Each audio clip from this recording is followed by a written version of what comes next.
Hi everyone, it's Joanne MacInnis from Aberdeen Home Care, and I'm trying to keep my eyes open so that you can see me.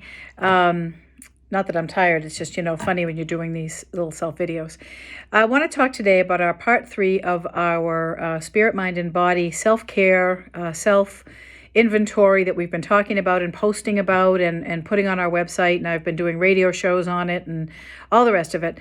And actually this is the third of the 3. We actually did body, mind, and spirit. Spirit being feelings, the inner world. Let's just call it that. The inner world, it's not our body. It's not the cognitive portion of our brain that's strategizing and, problem solving and thinking. It's our emotional selves, our spiritual selves. We're going to put that all into one. We could break that out into several, but for purposes of brevity, we're going to put that all together. We are in a world that is experiencing an out of control life, and things are upside down for us. And so when all of that is going around outside, it is very, very easy for that to come inside and cause us to feel out of control and not be empowered and feel very vulnerable. It's happening to everyone at a certain level, maybe even people who are denying it's happening. I bet it's happening. So we want to think about, where are we?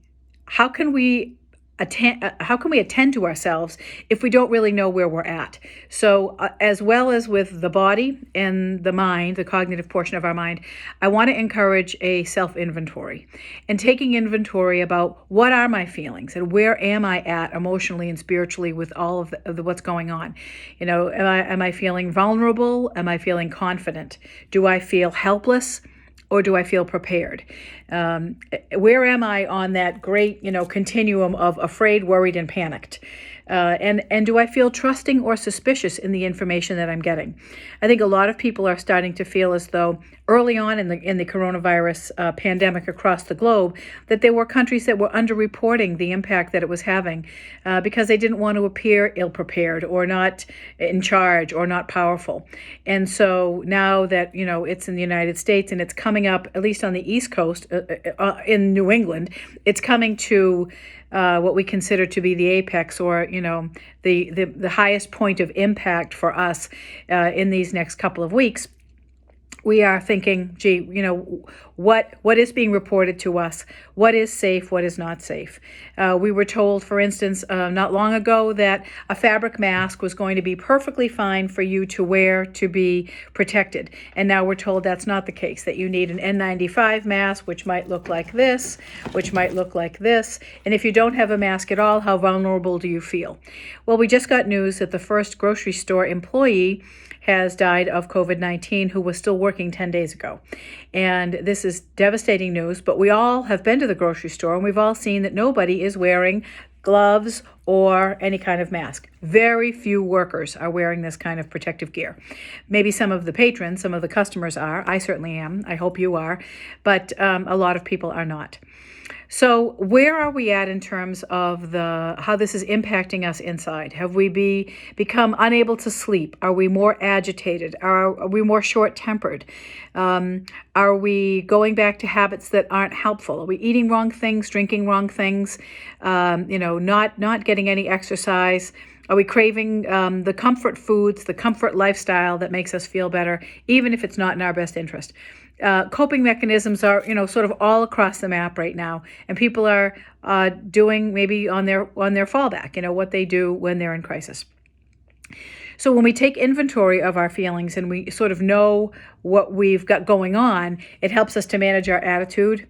It helps us to have more control over our outlook, figure out what we're going to do with our anxiety, how we're going to manage family dynamics, because we're peeling a very complicated onion at this point.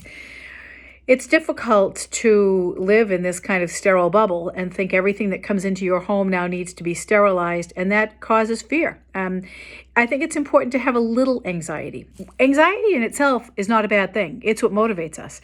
Anxiety is what makes us study for a test or prepare for a professional presentation, or take a good photograph for whatever we're going to post on social media. We want to do well. And so if we feel a little bit of anxiety, well, that can be a motivator. It's when it becomes crippling or counterproductive that it is not serving us well, and we need to get that in check. If it's like a snowball coming off a hill and it's just getting bigger and bigger, not serving you well, that's where we need to try to stop that snowball out of control and regain some control. A lot of this boils down to that very word. We can call it empowerment, we can call it vulnerability, whatever we want to call it. It's control over our own lives, and to a certain extent, we have given some of that up. Certainly in the way we navigate in the world, that's very, very different. Even getting the mail or talking to your neighbors or the freedom that you have to go places. When you drive down any main street in a downtown, it looks apocalyptic. There's just nobody there. And it's a disconcerting feeling that life is very different right now. So as you do a self-care inventory of the spiritual side, the emotional side, your feeling center, and get a sense of where you're at, I really encourage you to do this on a daily basis so you can track it. It's valuable information. And I think once we get through this pandemic crisis and we go back and look, how was I coping with this? It's like anything. It's sort of like in the early days of grief. You don't really know how you're coping with it. You're just kind of getting through. One day goes into the next, and we don't have a good sense of it. It'll be a valuable tool for us to go back if we're doing this discipline of writing things down and keeping track of where we are. It doesn't need to be a long time. You can do this in 2 or 3 minutes a day and find out, how am I? Where am I?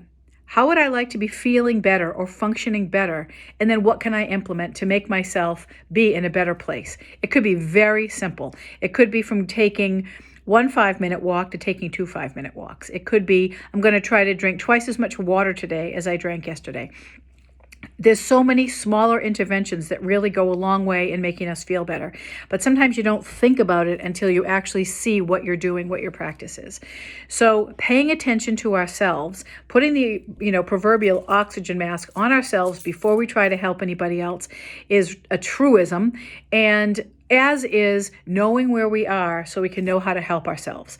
How would I like to feel better? And what can I do, in the real world to allow myself to sleep better, have less anxiety, feel more peaceful, feel calmer, not be so reactive, not be fighting with the people I'm living with, being able to coexist in more harmony in this time of physical distancing. So this is a 3-parter. We're talking about how to care for our bodies, how to get in touch with where we're at, how to get in touch with what we're thinking and how our cognitive brain is working, and then how do we manage all of the 18-wheeler truck that is backed up into our driveway and is dumping out all these feelings that we're really not sure how to process and manage and where to put them. So there'll be more information coming, digging a little bit deeper into this, but this is just an outline of spirit, mind, and body. It's yours. You owe it to yourself to take care of all 3 components, and hopefully the information that we've presented here has been a little bit helpful in just giving you more of an awareness of yourself, taking inventory so that you have a better understanding of what you're going through. A lot of people describe to me that they can't isolate their feelings. It's just one big, like one of those elastic band balls. It's got, 20,000 elastics in it, and it just keeps getting bigger and bigger, and they can't isolate it out. And once you get to put it on paper, even draw a bucket. Somebody suggested this to me this morning. Draw a bucket and put fear, put future, put vulnerability, and then just maybe put words or add words into that bucket so that you can isolate them and identify them. Please take good care. Please be kind to yourself and others, and hopefully our information's been a little bit helpful to you to try to sort out the myriad of things we're dealing with in our current upside-down world. Take care. We'll talk to you soon.